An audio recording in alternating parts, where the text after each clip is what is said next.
அதுவே ஸோ உன்னை பொறுத்த தப்புன்ற. வரைக்கும் யாரு? என்னை பொறுத்தவரையும் வந்துட்டு ஒரு மிகப்பெரிய லெட்டோன்னு ஒருத்தர் இருக்காரு.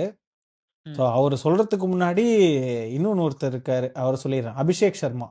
ஆக்சுவலாக போன வருஷம் பார்த்தோன்னா ஹெட் அபிஷேக் சர்மா அடித்தா 210க்கு மேலே தான், அப்படியே ஒரு பவுலர்ஸோட நைட் மேராக இருந்தாங்க.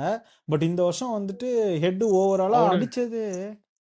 அவனுக்கு வந்து அப்போசிஷன் டீம் டார்கெட்டா வச்சு ஆட மாட்டானுங்க, 300 டார்கெட்டா வச்சு அடிப்பானுங்க எல்லா ஸ்கோர் மேட்சும். தான் அவங்களுக்கு டார்கெட்டே, அப்படிதான் போயிட்டு இருந்தானுங்க. இந்த வருஷம் வர மொத்தமா 50 ரன் தான் அடிச்சிருக்கானே. லிட்டரலா ஆவரேஜ் என்ன 10 5 மேட்சுக்கு 50 தானா? டோட்டலே 50 தான் அவனோட இது. ஸோ அதுதான் வந்து ஒரு பெரிய இது. அதுலயுமே ஹை ஸ்கோர் எவ்வளோ தெரியுமா? ஒரு 24 ரன் அடிச்சிருக்கான் ஏதோ ஒரு மேட்ச்.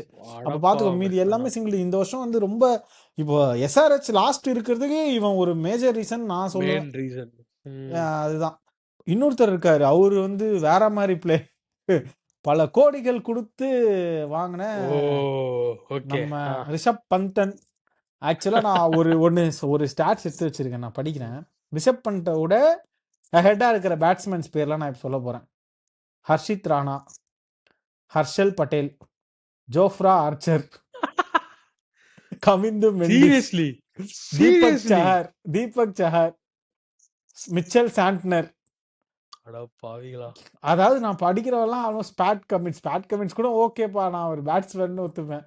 ஸோ இவ்வளோ பவுலர்ஸ் ஹெட்டாக இருக்காங்க. நீயோ சரி, ரிஷப் பண்டோட டோட்டல் ஸ்கோர் எவ்வளோ இருக்கும்னு நினைக்கிறேன்? சரி, அட்லீஸ்ட் அபிஷேக் சர்மாவோட ஒரு 5 run extra. 60 19 run. What the 4 average. எவ்வளோ பிரைஸ் கொடுத்து வாங்கினாங்க ஒரு பிளேயரை, அவன் ரிவர்ஸ் ஸ்வீப் ஆடி. அட்லீஸ்ட் ஒரு 25 கோடிக்கு ஒரு ரன் அடிப்பாரா? 25 ரன் வந்திருக்கும்டா நேரத்துக்கு. அது வந்து பிக்கெஸ்ட் லெட் டவுனு. அவன் மாட்டி இருக்கிற ஓனர் தெரியும்ல, தான் எப்ப முடிச்சு விடுவாருன்னு தெரியாது.